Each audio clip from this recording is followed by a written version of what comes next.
Good morning, Astronomy 1020. Today we'll be doing lecture Stars Part 2. You'll learn more about an overview of stars. And for our laboratory today, Lab 8 is on eclipsing and spectroscopic binary stars. You're going to learn more than you ever wanted to know about how we analyze binaries.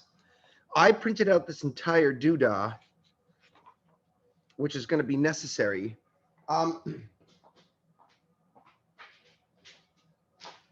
We also need to use a piece of tracing paper with a theoretical main sequence. I don't think that did I provide that for you? Well, as usual, you'll be able to follow along. Oh, I'm sorry. No, you don't need this for today's lab. You need it for the next week's lab. Sorry, I got a wee bit confused there. All you'll need is this. Your lab on eclipsing and spectroscopic binary stars, okay? And we'll walk you through that at the appropriate time.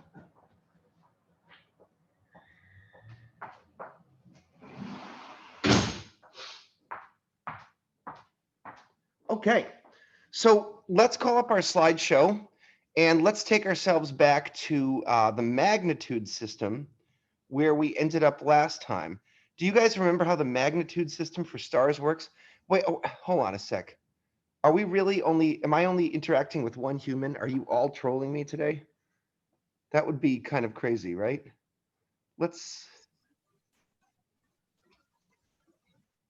How about this? How do you guys like it? All right, so I don't care if you're eating Cheerios or what. Some humans need to interact with me, or I am going to, you know what I will do? Let's see how many, we have less people than usual here today. Oh, I guess we have a few people. I always have pre-recorded lectures to share with you guys while I kick back and take a nap. So that's another option too, if I can't get anyone to participate with me. What do we know about the magnitude system? Someone tell me something intelligent. How do stellar magnitudes work? Who are they invented by? What function do they serve? I can't remember who came up with the idea, but essentially the higher the number, the lower the brightness. Exactly. Or the magnitude. Okay, excellent.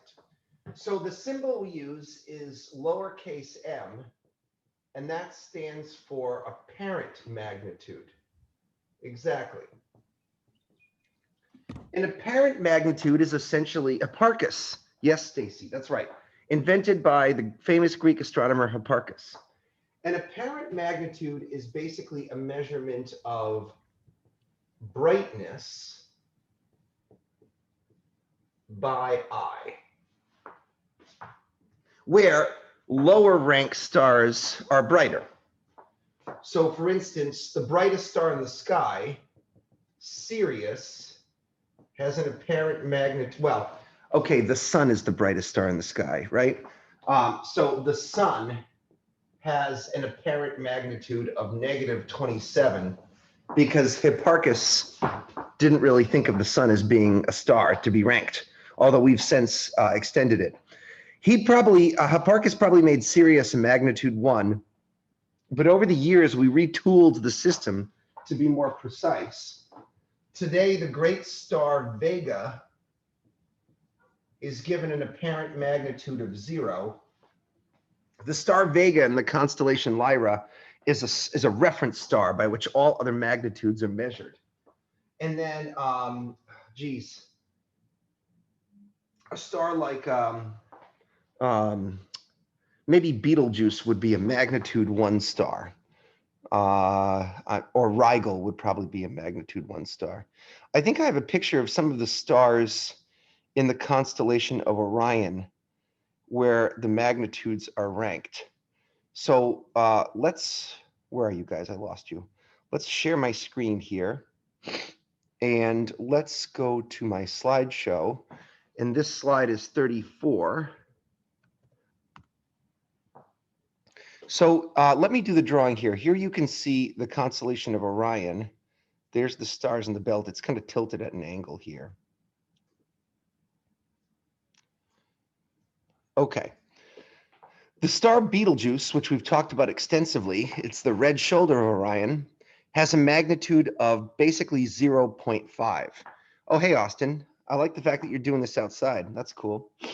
I'm trying to. It's not going that well, but Really? I like it. I actually read this morning, it was a New York Times article, I think, about classrooms that are now teaching outside because of COVID. And it seems like a really fun way to do things if you can get it right. they're doing a lot of that in like Massachusetts. That's how they like just teach classes, and in Maine. Yeah, honestly, don't I know. think if I was a young 3 person, weeks. I'd probably really dig that. Even if I was an old person, which I am, or older anyways, I'd still dig that. What about when it's cold as hell? Even when it's cold out, I know. Well, you'll have to tell us how it goes, Austin. Let us know about your outdoor learning experience, okay? Okay, well, I'm not learning that much because I can't even see you guys, but I'll let you know. So Betelgeuse is an apparent magnitude of 0.5. I want you guys to notice that with magnitudes, we've actually learned to split them into decimal variations. So we really got into the weeds on the magnitude system here. The other shoulder, Bellatrix, has a magnitude of 1.6. So it's closer to a magnitude 2. When I think of the middle stars, the stars of Orion's belt, they're all roughly magnitude 2. They're second rank stars. And technically, Rigel and Betelgeuse are closer to 0 than they are to a magnitude 1 star. But, you know, we could cheat a little bit. And I could tell you a lie because it's easier than telling you the truth. And since I can't think of a good magnitude 1 star, I could kind of lie and say Betelgeuse is a magnitude 1 star. And then I'll put in parentheses lie. But it's, even though it's a lie, it's the right spirit of the thing. Betelgeuse is one of the brighter stars in the sky, so you can think of it as a rank 1 star. The stars of Orion's belt,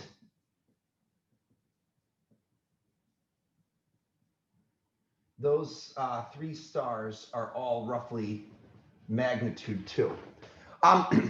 Hipparchus ranks stars all the way down to the dimmest star that he could see with the naked eye, an apparent magnitude of 6. I have to tell you guys that maybe in Arizona, but never in Rhode Island, have I ever seen a magnitude 6 star.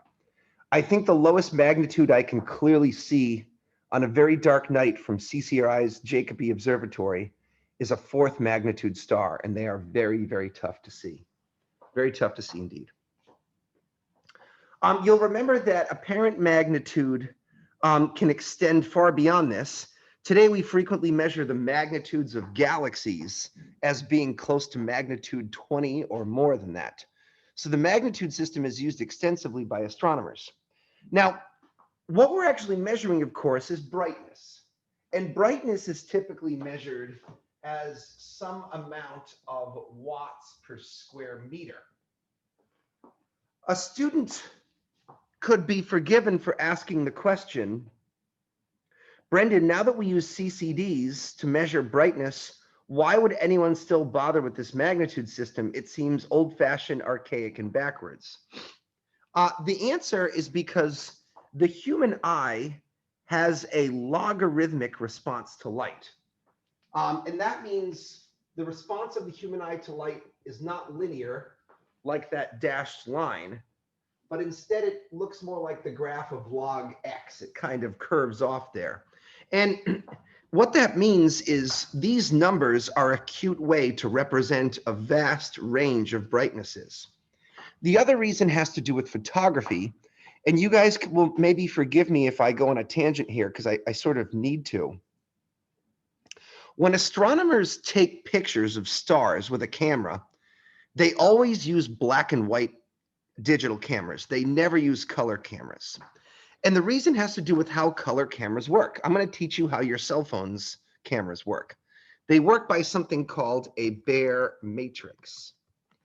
Every pixel in your camera is not actually 1 pixel, it's actually 4 mini subpixels. And every pixel on your camera is made up of a functional unit that looks like this. If you guys can see this picture, with one red, one blue, and two green pieces of glass covering the pixels. And each pixel captures two samples of green light for one red and for one blue. And then the camera mushes the relative amounts together to make the single color and intensity of a pixel. As you guys know from maybe art class, mixing certain amounts of red, green, and blue will get you almost any color you want. Can anyone think of a reason why the bare matrix samples two greens for every one red and one blue? I didn't understand that the first time I saw it, but I certainly do now. I was wondering if any of you were smarter than me and could figure out why they would sample green twice as much as red or blue.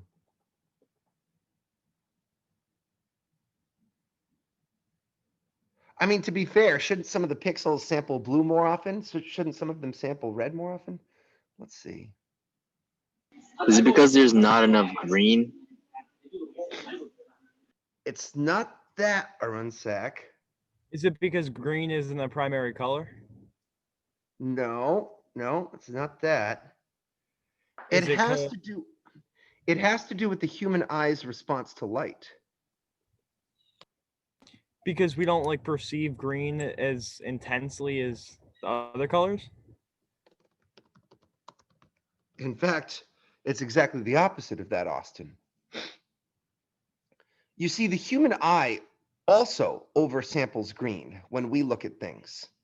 If you look at this graph here, we have three different types of sensors.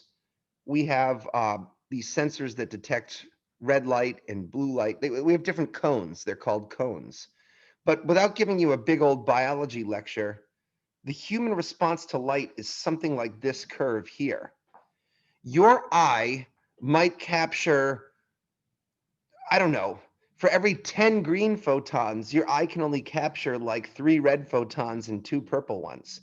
Your eye is much more sensitive to green light and much less sensitive to red and purple. If our cameras were to capture the light as it truly is, they would equally sample red, green, and blue, but then when they reconstructed the color of the object, it wouldn't actually look the way it looks to our eyes, right? By oversampling the green, they're basically making the color appear not as it really is, but as it is to the human eye. So that if you take a picture of something colorful, like this here globe, the colors will be represented on the digital image the way we see them with our eye. It's about making it more human, right? Okay, right. It makes so the colors make sense to our eyes. Exactly. Okay. Now I need you to think about being an astronomer. If you're an astronomer, this setup here really sucks for you because what you're interested in is science and measuring the exact quantities of light. You don't want to oversample green. You want to capture green and red and blue. And also because most of the objects are dim, this is kind of wasteful because you're throwing away green light here and you're throwing away blue light and red light there. So it's wasteful for photons. Now let me show you how astronomers do it. Unlike wedding photographers that might use a color camera, astronomers use colored filters and they take each picture 3 times. So they use a black and white camera and they cover the lens of the telescope with a red or a green or a blue filter. They basically manually do the bare matrix. And then they image the star 3 times, once in the red, once in the green, and once in the blue. And then they combine those together to make the final image.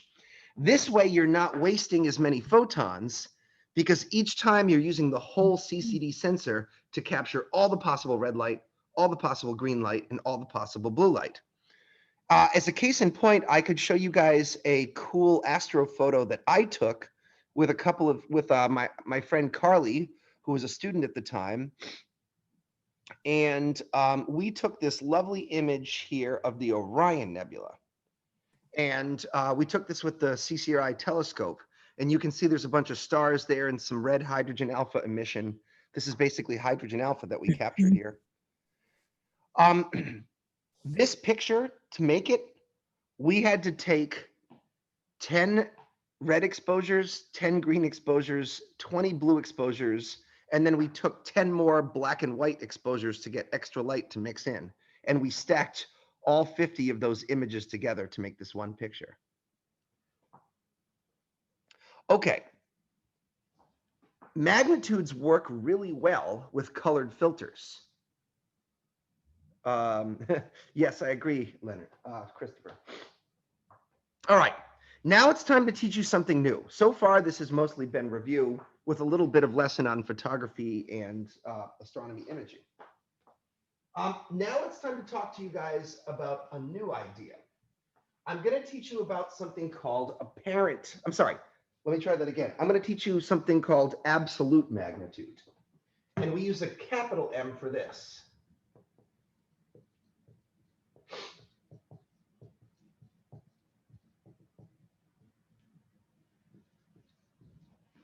Unlike apparent magnitude, absolute magnitude is a tracer of luminosity, not brightness.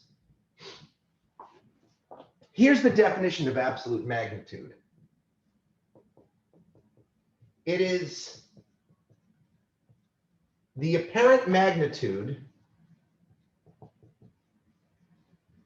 a star would have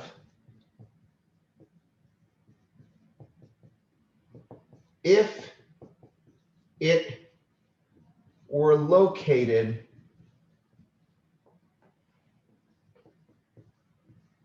at an arbitrary distance of 10 parsecs. If you guys remember what parsecs are, those are the space yards, right?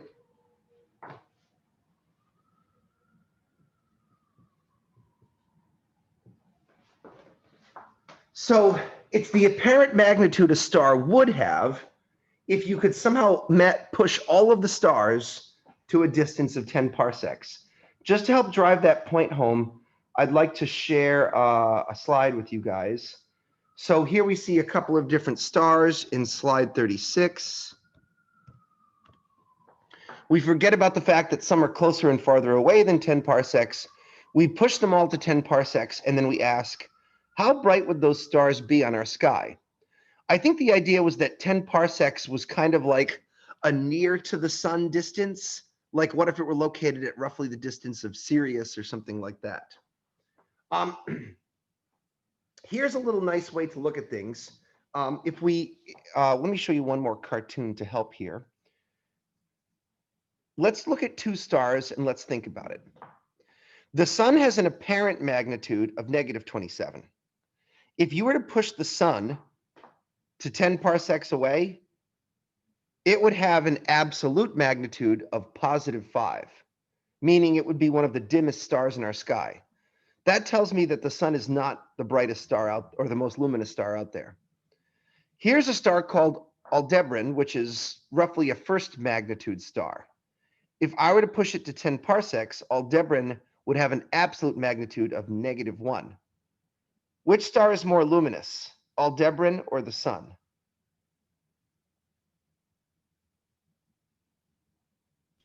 Aldebaran. Right.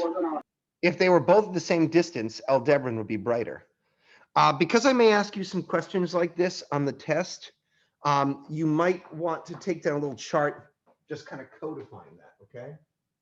So this is a little chart that compares absolute to apparent magnitude. Here's your apparent magnitude, there's your absolute magnitude. And we'll do a quick comparison of the sun versus Aldebaran. The apparent magnitude is 27. The absolute magnitude is +5. The apparent magnitude of Aldebaran is +1. That's a star I should have used instead of Betelgeuse. And the absolute magnitude is -1. And we'll put some notes on the right-hand side here. The sun is obviously brighter on the sky than Aldebaran, that goes without saying, but Aldebaran is more luminous. An interesting thing about magnitudes is magnitudes have no units by design. And magnitudes are weird because you can measure all of these different quantities using the magnitude system, and you can like add and subtract them. Luminosity normally has units of watts. Brightness normally has units of watts per square meter. But you can measure them both in magnitudes, which is a very kooky concept. Hell, you can even measure distances in magnitudes. There is a quantity in astronomy known as the distance modulus. Maybe I'll write it up here. It will show up at least in our labs, but the subtraction of little m minus big M is itself a magnitude that measures distance.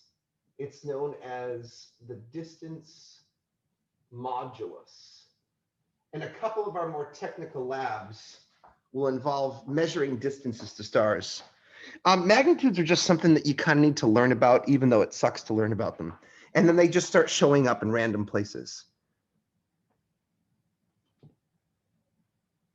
Okay, I just want to give you guys a second to catch up to me there.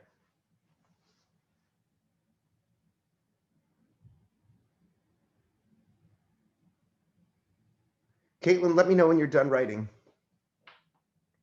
Okay, anyone else? Can I erase? All right, very cool. We'll leave that alone. We'll leave magnitudes alone for now.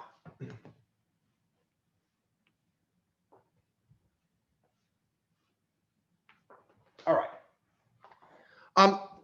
We're going to use the knowledge we have about parallax and magnitude systems, and we're going to learn a little bit about the history of astronomy here and how we came up with a famous graph called the Hertzsprung-Russell diagram. As you know, up to now, we've mostly talked about imaging stars and maybe measuring their magnitudes or their distances.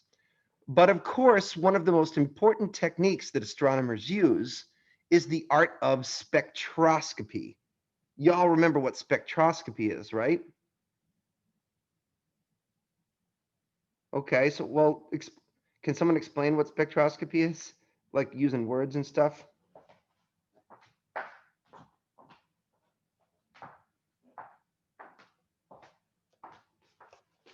Remember this thing? What does this do? What does my spectrometer do? Runsack, I can't hear you. I don't even know what you're holding. Is it for wavelengths? Yeah, what about the wavelengths, Austin? Measuring them? Yeah, like, but the idea of spectroscopy is you take a Runsack. This is the tool that I used. Oh, that's when we saw the little bars, Color. right? Right. Okay, I just didn't know that's what it was. Sure. I guess you guys weren't paying attention to the apparatus. Spectroscopy is when you take a prism like this, or you take a diffraction grating. This is an example of a diffraction grating. And you take a beam of light and you separate it into its component spectrum. And then you analyze the spectrum. That's what spectroscopy does, right? You take a beam of light. Here, okay. I need some pictures for you guys.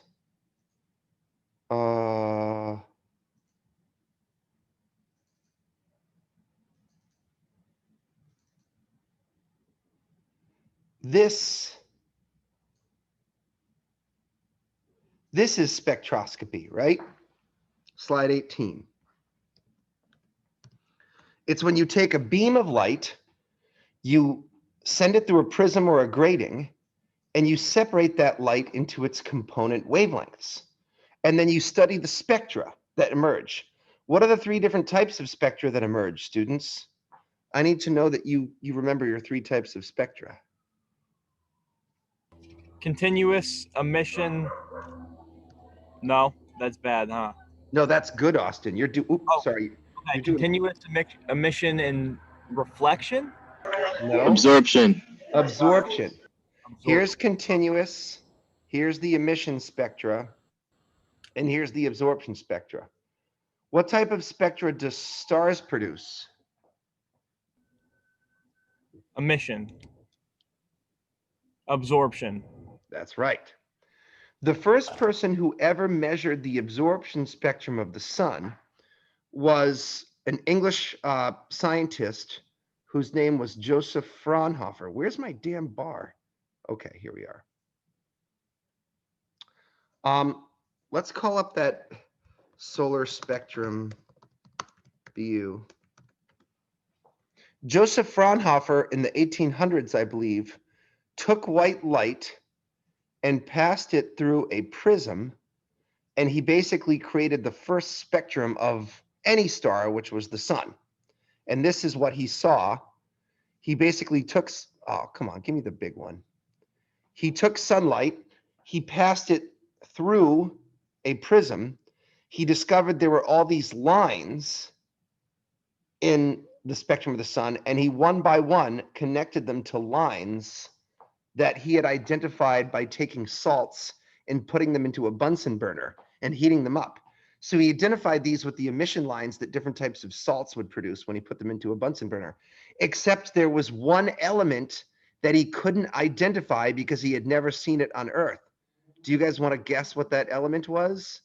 This element was only discovered by studying lines in the sun and realizing that there was an element there that they had never seen on Earth before. Helium? Exactly. And that's why it's called helium, because they found it inside Helios, inside the sun first. Helium is a very rare gas on Earth. Now, I know it's fun to go to Party City and get those helium balloons, but you may not know this, but there is a global worldwide shortage of helium, and it can only be extracted from natural gas mines where it's sometimes trapped in the Earth. Isn't it funny that helium is the second most abundant element in the bloody universe, and on Earth? Oh gosh, Caitlin, I got a story about that. When I was a younger and even more irresponsible man than I am today, I threw this big party in a warehouse, and I thought it would be fun to like get a helium tank and fill all the warehouse with all these balloons, these helium balloons. So it was like a forest of helium balloons. So not realizing how rare a commodity helium was, I went to this like party supply store and I got this huge giant tank of helium, which was fun because we were sober and helium is light, and we carried it in the back of my friend's car. And then we threw this crazy party, and I kid you not, clowns showed up at my party. I don't even know who invited them, but these clowns showed up and they all started huffing on the helium, and then everybody started huffing on the helium. And the next thing I know, I woke up with this brutal hangover, and all the helium was gone from the tank, right? And now I'm hungover, and I have to carry this 500-pound tank. It's now full of air, right? And we're brutally hungover, and suddenly it's not fun anymore because the tank isn't light, it's really heavy. And I got to the party supply store and they weighed the difference, and I ended up owing like $450. And let me tell you, I cursed those clowns and my stupidity at not realizing how rare an element helium was. So don't make my mistake. Yeah, I did. I messed up the world's helium supply single-handedly. So that element wasn't even known until like the 1800s when Joseph Fraunhofer identified it inside the Fraunhofer absorption spectrum of the sun. But the sun was sort of easy to take a spectrum with because because the sun is really bright and it's a big tar. I guess stick to permanent markers. Okay.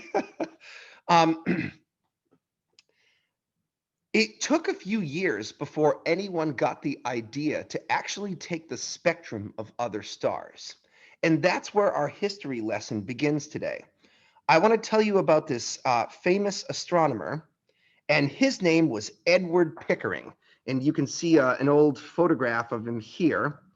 Edward Pickering was the director of the Harvard College Observatory in the late 1800s. And this guy has the impressive claim to fame of being one of the first astronomers who ever attempted to take the spectrum of stars besides the sun. So he basically said, Joseph Fraunhofer did this cool thing. Would it be possible for us to take the spectrum of starlight? He was in charge of the Harvard College Observatory's great 15-inch refractor, shown here in an illustration. Now listen, guys, I got to tell you why this is so funny. Today, our telescope is a 16-inch refractor. So now in 2020, our telescope is just 1 inch bigger than their greatest telescope that Harvard had in the 1800s, right? So it makes you realize, like, in 100 years, how things have changed. Today, of course, the Harvard College Astronomy Department works in tandem with the Smithsonian Astrophysical Observatory, and they have access to some of the world's biggest telescopes. So my great 16-inch reflector is not so great anymore by comparison. Okay, so Edward Pickering was a serious fellow who decided that he was going to attempt to take the spectra of stars. And he came up with this technique that was known as the objective prism method. Now, I looked to try to find a description or a picture of it, but it's been lost to time. Someone made a picture of a prism clamped to the top of a telescope, but that sounds very apocryphal to me. I don't think that's what actually happened. Austin, are you taking a walk to Tallulah's Taqueria? Is that what's going on here? No, me and my dad were gonna play basketball while I was in class.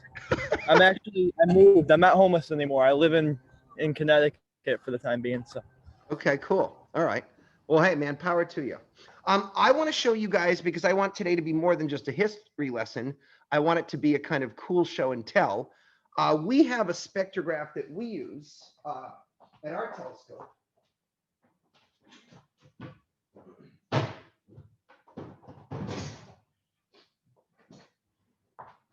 This is a device that's used to take the spectra of stars. It's a Cheliac spectrograph, and I want to show you guys how it works here. So this bad boy here has a diffraction grating in it, and the diffraction grating, which is kind of like a prism, sits back here. This micrometer can tune the wavelength. And what you do is you attach this part to your telescope, and the telescope takes light in, it bounces it off the diffraction grating here, and then you attach your CCD camera there, and you capture the spectrum of the star. This machine is possible because Edward Pickering was the first person to sort of invent a method of doing this, of taking light and breaking it apart into its component wavelengths. And sure enough, what Pickering discovered when he did this is he discovered that stars produce absorption line spectra. And these are spectra from his actual photographs. So they didn't use CCDs at the time. They used photographic paper, and they would expose the spectrum of the star. Now, you can see at the time they only had black and white photos, right? So these are photo negatives, and the lines that you see, the dark lines are these are photo positives. The dark lines are absorption lines, and this would be a rainbow here, but since it's black and white, the rainbow just looks whitish, right?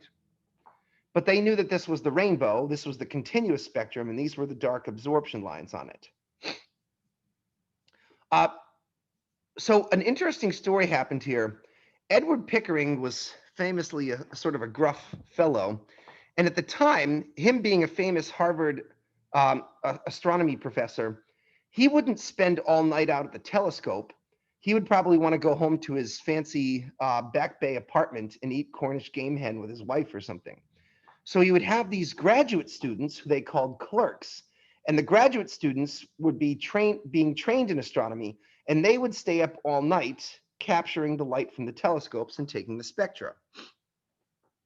At some point, Edward Pickering got so frustrated with one of his male clerks that he said to them, "Damn it, man, you're such a nincompoop. My maid could do a better job than you." And everyone laughed at him, and they said, "Well, geez, you know, that's outrageous."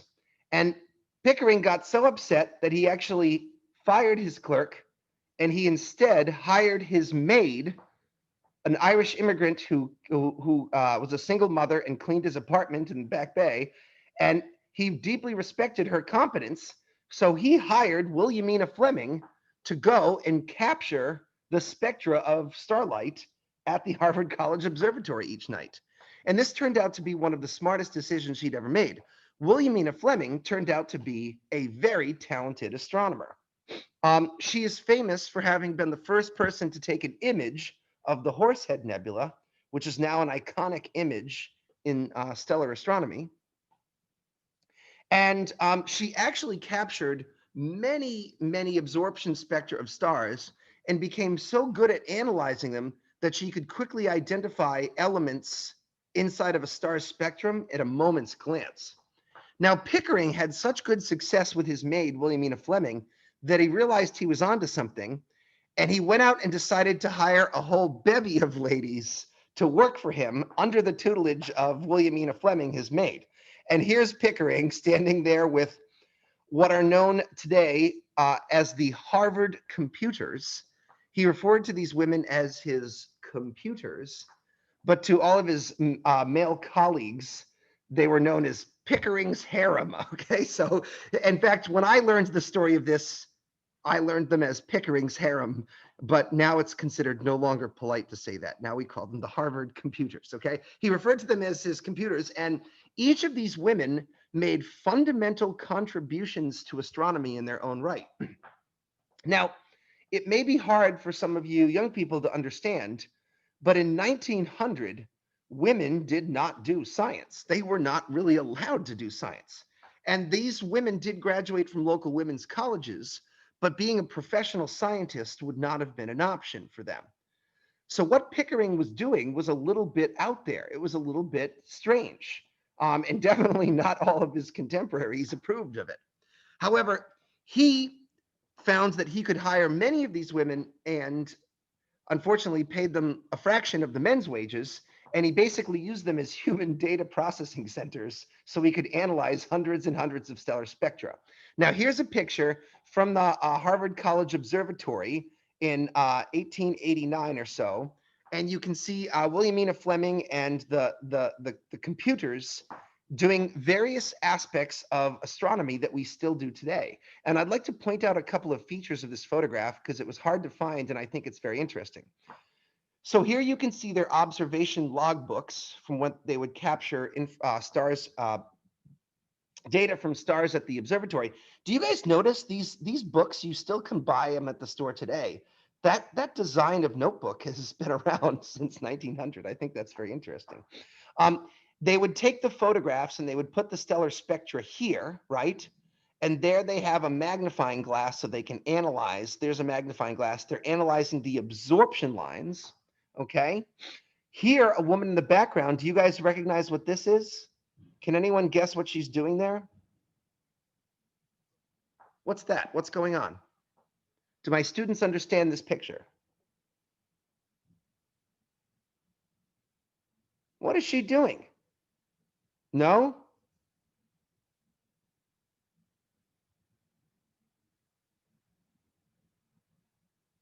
She's analyzing the spectrum of different elements. Basically, that's an old-fashioned version of one of these, right? She's taking light, she's passing it through the prism. Where's the damn thing here?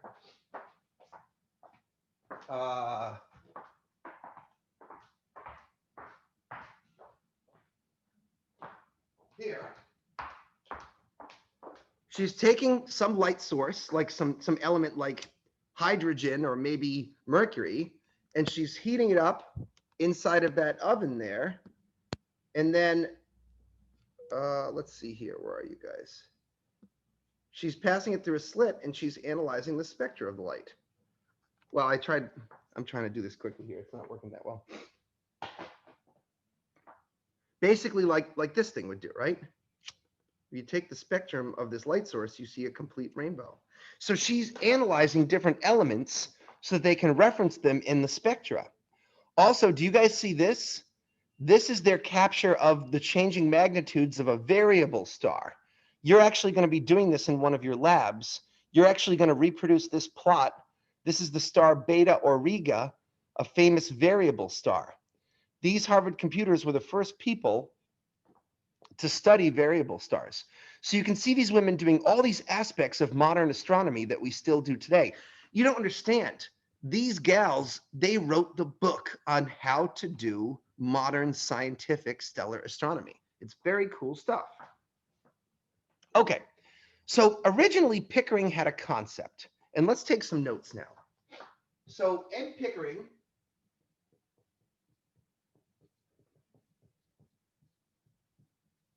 is the a Harvard astronomer circa 1900, okay, roughly there. And his claim to fame is he was the first astronomer to collect the spectra of stars, as long as you don't include the sun, because Joseph Fraunhofer did that, besides the sun. So I should mention that. By the way, Edward Pickering was one of the founding members of the Appalachian Mountain Club. So if you've ever gone hiking in the White Mountains of New Hampshire and stayed in one of those lean-tos, there's a good chance that Edward Pickering built one of those things. So that's a kind of cool connection there. So not only is he the first astronomer to collect the spectra of stars, but he also hires the Harvard computers, as they are known. And each of these women were, besides Williamina Fleming, who was literally his maid, the rest of them graduated from like local women's colleges like Wellesley or you name it, some other Wheaton, other women's colleges that are still in existence today.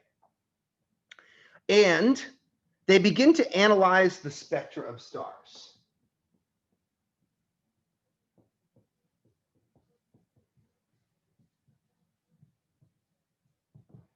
At first, Pickering had a crude idea about stellar spectra.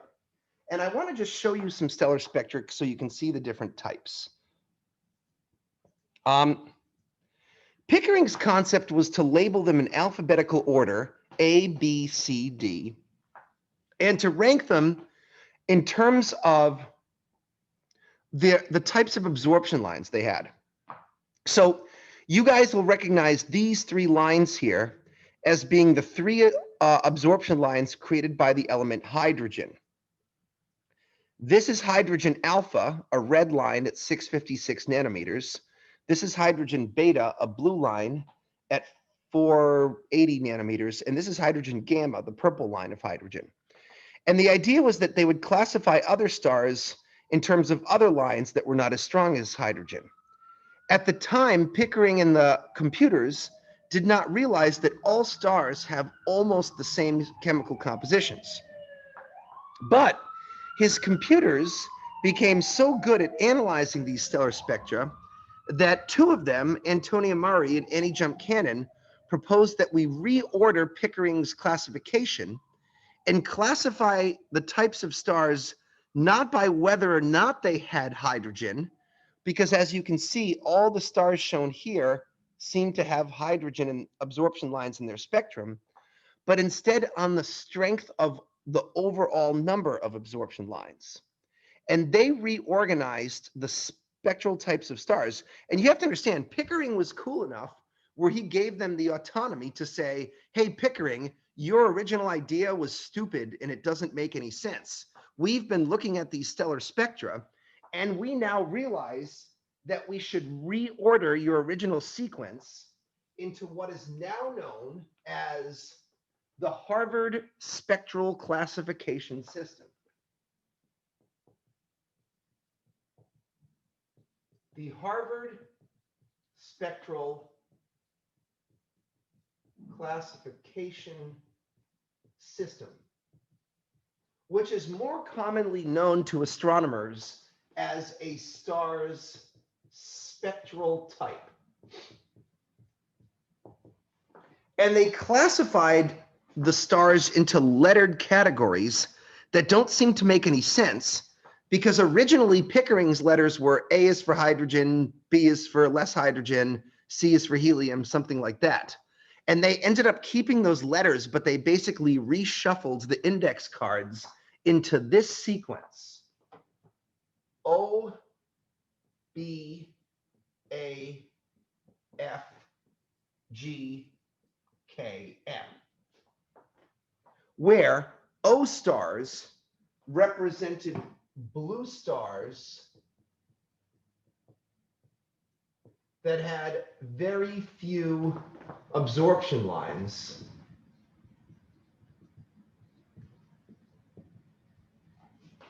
And M represented red stars with tons of absorption lines.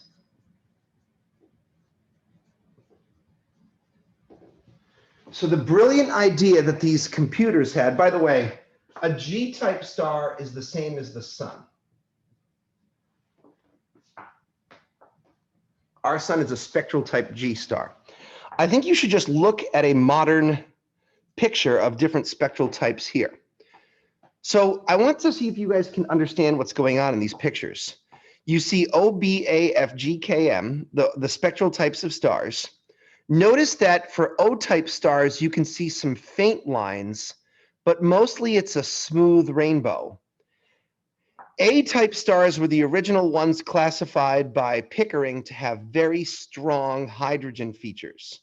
So these are the very strong hydrogen lines that you see here. As you go from A to F to G to K to M, the number of lines also increases until you get to M stars, which have just tons and tons and tons of absorption features. I want you guys to notice something else. Do you guys see how it's a little bit brighter over here for O stars, but a little bit brighter over here for like K and M stars? Do you understand what's going on there? Does it make any sense why the O and the B stars are brighter on the left-hand side and the K and M stars are brighter on the red side?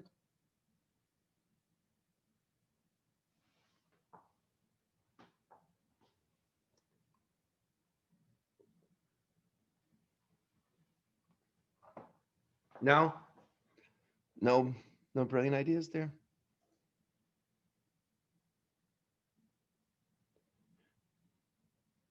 I was hoping that someone, oh yeah? Is it because the M star has like a different chemical composition compared to the O stars? It's And no. No? In fact, it turns out that all of these stars have the same composition. The spectral type does not measure composition. O stars are very blue stars, where O and B stars are blue stars, K and M stars are red stars. You guys will remember that there's a relationship between the color of a star and its temperature. And I have a slide on this, but I need to remember which one it was.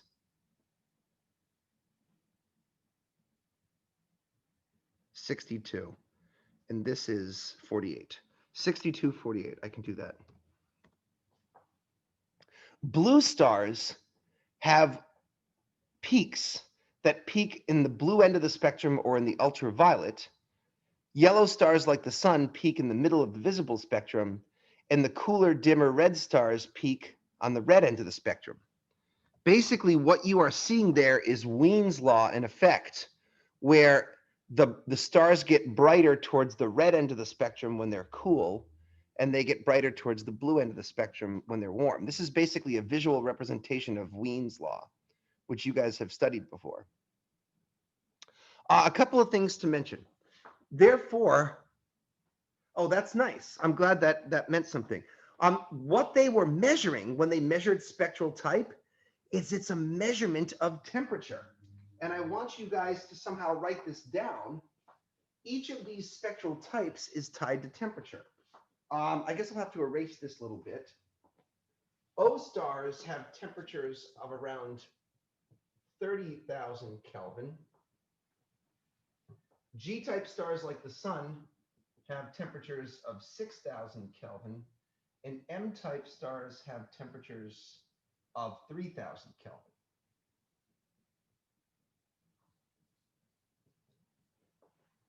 So here's the idea.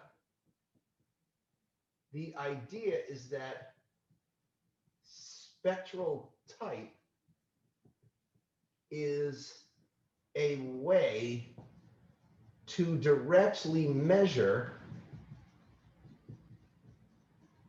the temperature of the star. Professor, I got a question. Yeah.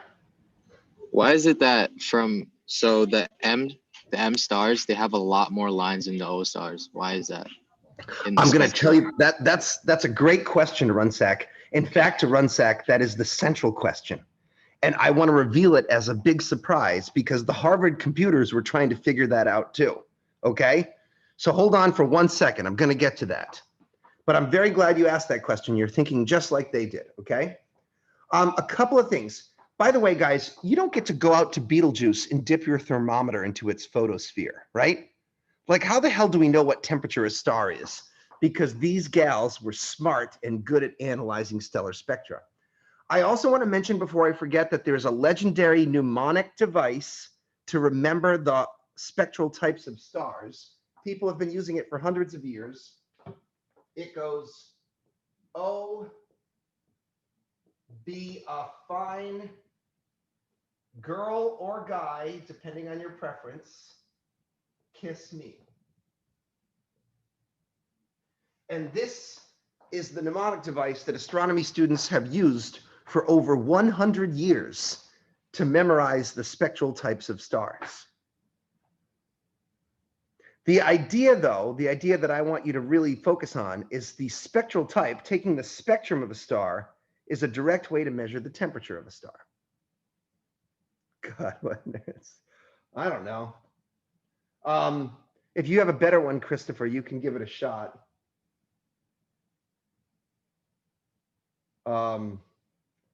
Some of my students have attempted to improve on this over the years, and they came up with some vulgar additions that I will not repeat on YouTube. Okay. But they were pretty funny, so I'm kind of tempted. To understand a little bit about what's going, let's answer a Runsack's question before I forget, because a Runsack's question is pretty cool. A Runsack, one of the Harvard computers actually made it a point to understand how these spectral lines are formed. And first of all, what I need to do is I need to talk to you about how an absorption line is formed in general. So let me share my screen and let me try the digital whiteboard for a second. And let's see if I can't draw us an atom, okay? So I usually like to use red for protons. So here's a proton for a hydrogen atom, okay? And you guys will remember that hydrogen atoms are surrounded by a number of energy levels, right? So here's the n equals 1 state. These are trying to be circular, n equals 2 state, n equals 3 state. Now, the way an absorption line is produced is you have an electron that sits in a low energy state, like the n equals 1 state, and then a photon of some unique wavelength and frequency comes in, and provided that photon is of exactly the right energy, if it's the same as the energy difference between the n equals 1 and n equals 2 states, the electron will jump from low orbit to high orbit, and it will remove that photon from the spectrum. So for instance, you guys will notice that if I share my screen again,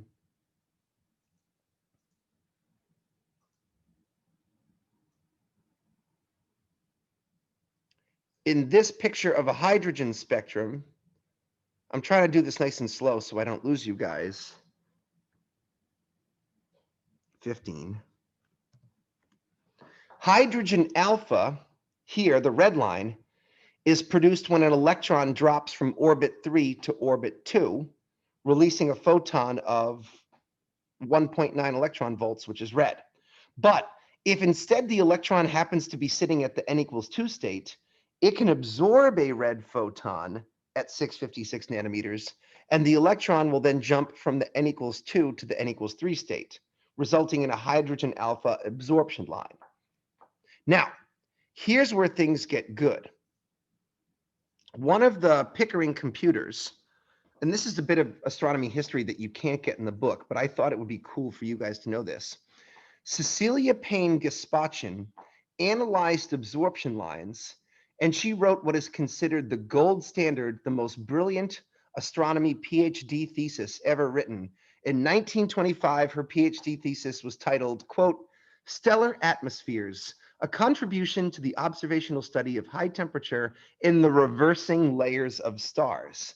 And she put forward a theory whereby the way absorption lines are produced is stars in their underlying layers have a hot, dense interior, which radiate as black bodies. What the hell did I do with my drawing application here? Here we go. So what's happening is there are atoms inside the photospheres of the sun, and as the black body rainbow light comes through the atoms in the atmosphere of the star capture those photons and create the absorption lines. So in other words, okay, so I still haven't fully answered Runsack's question yet, but first, Runsack, you have to understand that those absorption lines are being formed in the photosphere of the star when absorption lines pass through the atoms, right? Caitlin's got the kitty in the house. What's the kitty's name? I can't remember if I've asked you this before. What's your cat, Caitlin? We want to know about that guy. Oh, she's not even listening to me. Never mind. Okay. Here's the idea, Runsack. Why would some stars have lots of absorption lines, and why would some stars have no absorption lines? It has to do with what happens to gases when you heat them up. When the surface temperatures of stars are cool, around 3000 Kelvin, most of the atoms still have the electrons bound to the atom so that they can absorb photons as they pass through the photosphere. But when some stars get too hot, so let me just show you, sorry, there's too much going on here. Annotate, clear, okay.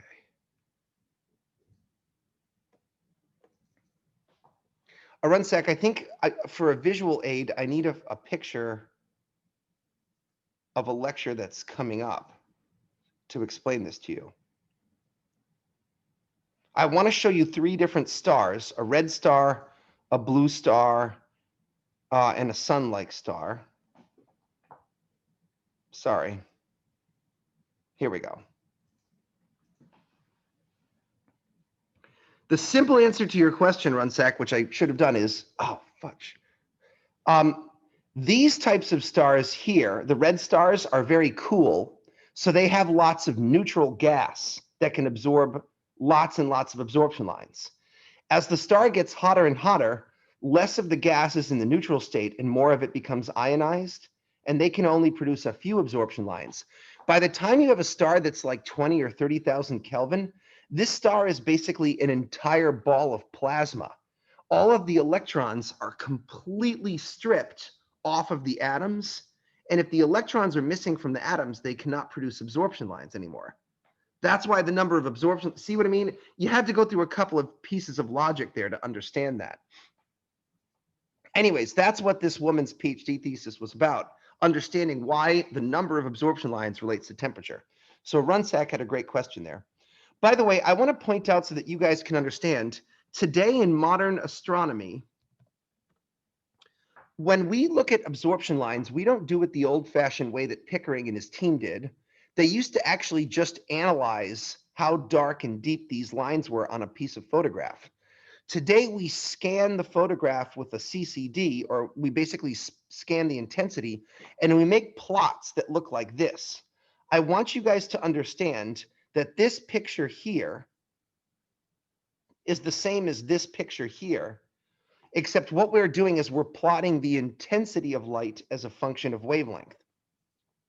Now, the absorption lines become dips in the so-called continuum. Do you see that dip right there? That is the hydrogen alpha absorption line. And you don't understand, but astronomers can study the shape of this line profile, and they can learn all of this information about the star. By studying the curvature and the shapes of these lines, you can discover not only the temperature of the star, but you can discover its magnetic fields, its mass, its rotation rate, all this crazy stuff. Now, you might be saying, Jesus, Brendan, you tell me about some crazy, boring astrophysics shit I don't care about. Wrong. Absolutely every different scientific industry on planet Earth uses some version of spectroscopy to analyze elements. When you go get your COVID test at the hospital, they're probably doing something like this to figure out whether you're positive or not, okay? So this isn't just an astronomy thing. Spectroscopy is a tool used by humans in a variety of industries, and you could easily find yourself doing something like this if you get a technical job. Okay. Eventually, this all led to the, oh, by the way, so the takeaway is that spectral type relates to temperature, and eventually, well, before we're ready to do that, I think we need to have a little math break here to learn about the Stefan-Boltzmann law for stars. So let's take some notes. Now that we know how to measure the temperature of a star, what does that do for me?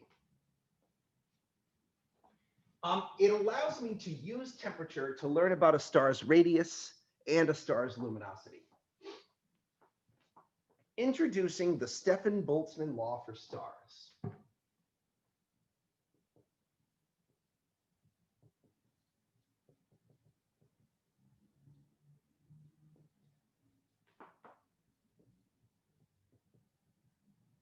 Okay, let's imagine we have a star, which is a round ball of glowing gas. We know that the gas is glowing and giving off some overall luminosity. The luminosity is the total light output in all directions. We also know that if we analyze a patch of starlight, a single square meter will have some brightness, which is relatable to its temperature by the Stefan-Boltzmann law. Brightness equals sigma t to the fourth. And that basically means I glow because I'm hot.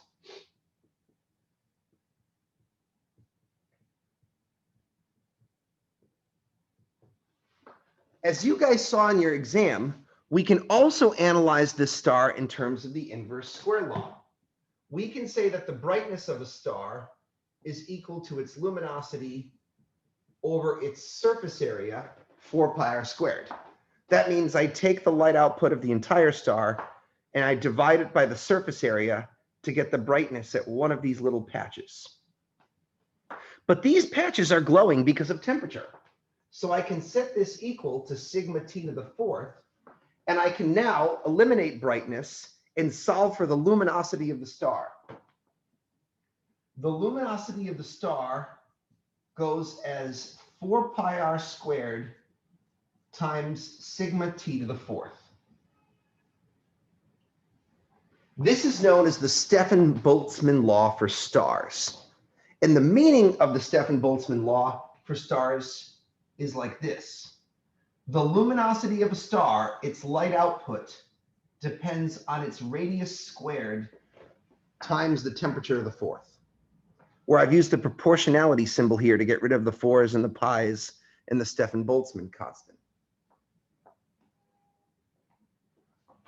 What does that equation mean? It means the following thing. Slide 56. Okay, see if you guys can understand. I have 2 stars at the top. One has a temperature of 6,000 Kelvin. The other has a temperature of 10,000 Kelvin.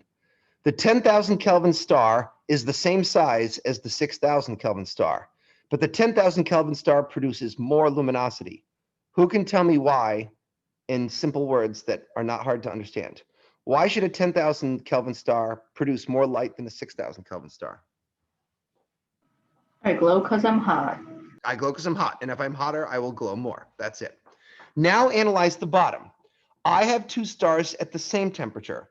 One has a temperature of 6,000 Kelvin. The other is a red giant that is also 6,000 Kelvin, but is really, really big and fat. The big fat star produces more luminosity. Why?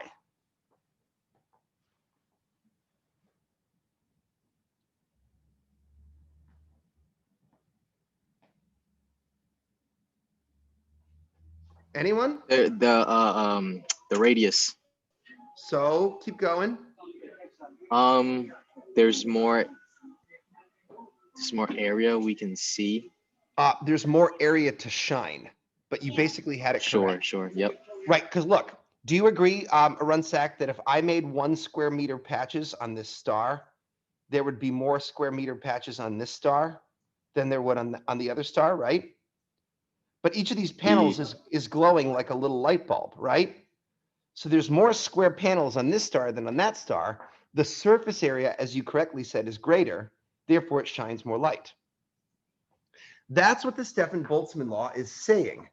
It's saying that the area of the star and the temperature both contribute to how luminous it is. The reason why this is important is this fact allows us to construct what is perhaps the most useful graph. Oh, by the way, you might ask, do stars have a wide variety of radii? Let's just look at stars and get a sense of this, okay? So here we're going to start with some planets, and we're going to watch planets change their size. So there's Earth and Venus, which are sister planets. And you'll see here, you can zoom out, and that a planet like Neptune is maybe almost 10 times bigger than the Earth. I believe Saturn and Jupiter could fit close to 1,000 Earths inside of them. The radius is 10 times bigger. So here's Jupiter in comparison to the sun. The sun is 10 times bigger in radius, and that means the sun can hold 1,000 Jupiters. But the sun is actually a smallish star. It's a little smaller than Sirius, the brightest star in the sky. Sirius itself is smaller than Pollux in Gemini. And Pollux is itself dwarfed by Arcturus in Bootes. Now compare Arcturus to Rigel in the constellation of Orion. And now compare Rigel to Betelgeuse. Betelgeuse is a truly freaking massive star. It's like the size of our entire solar system. Oh, and by the way, there are bigger stars. Antares is a little bit bigger. And there are stars that are even freakier. Not too many stars that are bigger than that, but we occasionally find them. Do you guys see by how many factors the radius of a star can change? That can really affect how much light these things pump out. The radii of stars can be massively dramatic in comparison to one another. So it's kind of cool to see a visual demonstration of that. Now, there were a couple of famous astronomers who used this to construct what is probably the most important graph in all of astronomy. You might think of it as like the periodic table of elements, except for stars. It's known as the Hertzsprung-Russell diagram, and it's the same as luminosity on the left axis and temperature or spectral type on the right axis. And the graph that results shows that most stars kind of fall along this kind of diagonal line. And the book has a very nice picture of this. It's the cartoon version of the Hertzsprung-Russell diagram. You guys are going to need to become familiar with this because many, many test questions are based off of it. So let's take some notes and give you your first introduction. My computer's freaking out right now, and I need it. I lost you guys. Stop.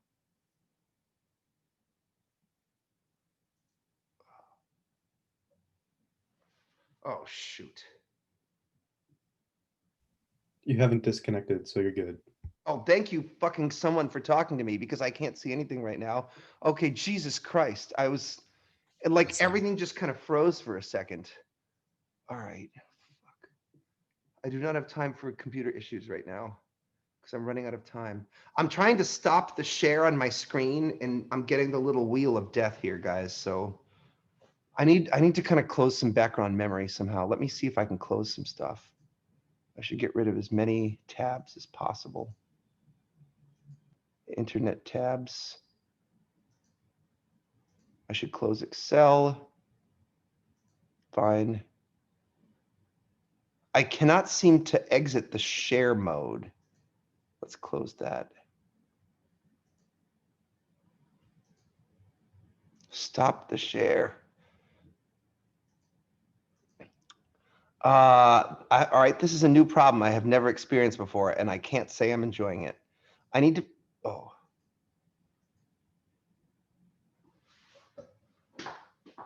Okay, let's get out of here. Let's escape. Let's close that. Let's close everything. Are you guys still connected to me? Yep. We Can are. you guys full screen? I have no idea what this is going to look like in the record. Oh, there we go. Jesus effing cripes. Okay. The HR diagram. Let's try this. It's just a gray screen right now. What? I can see you guys. That's all I see, at least. Stacy, can you see me?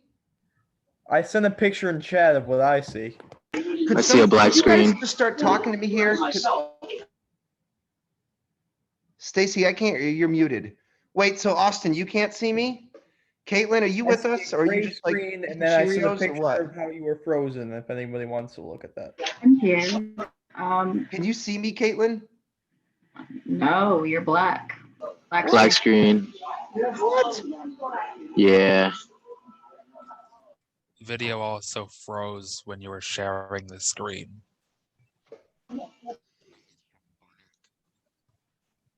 All right, Zoom is acting real buggy on me today, guys. And this is super pissing me off because I don't want to mess up the recording. It's the recording that's everything, because there are all these other students that have to watch this later, and I don't know what it's. Am I still recording? Yeah, record's still going on the top, but it's just grayed right now. All right. If I close and restart, it's going to be really shitty. And I don't want that to happen. Because I'm going to have to try to glue the videos together. It's going to be a nightmare. You want to try making someone else the host? You log out and come back? That's a really great idea. Oh, I yeah. do that all the time. Oh, you have to use this for work? I work for CCRI. Yes, I do. Oh, I didn't know you worked for What the CCRI. heck? Yeah, it's a long story, guys. Oh my gosh, I didn't know you worked for CCRI. What do you do? I work for the workforce I'm the workforce recruitment and placement manager. Oh my gosh. Okay, cool. Yes, Well, that's but great. I know Zoom well. I live on it. So if you want to make me the Yes. host, I can put it back to you after. Yeah, let's try to do that because it must be acting buggy on my end, right? Yep. Um, Yeah, we can't see you. and will that continue the here's the thing though, Stacy, will it continue the recording? I don't have good Yes. video. It will continue the recording? Yep. As long as you don't make any changes to it other than making me the host, it shouldn't make any changes. But it's still going to keep storing the recording on my hard drive, right? No, because you're going to put it. Oh, See what I'm saying?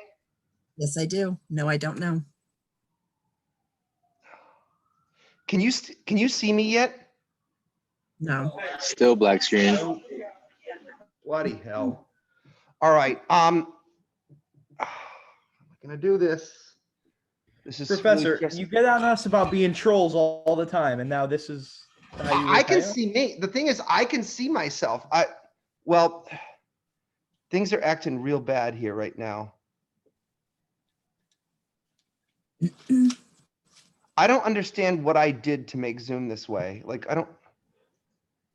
this has never happened to me before. It started when I showed you that video of the stars. You guys could see that video of the stars, right? So you can't see me right now. No. No, we can't. It's probably because your computer is doo-doo. Like it might not be built for this.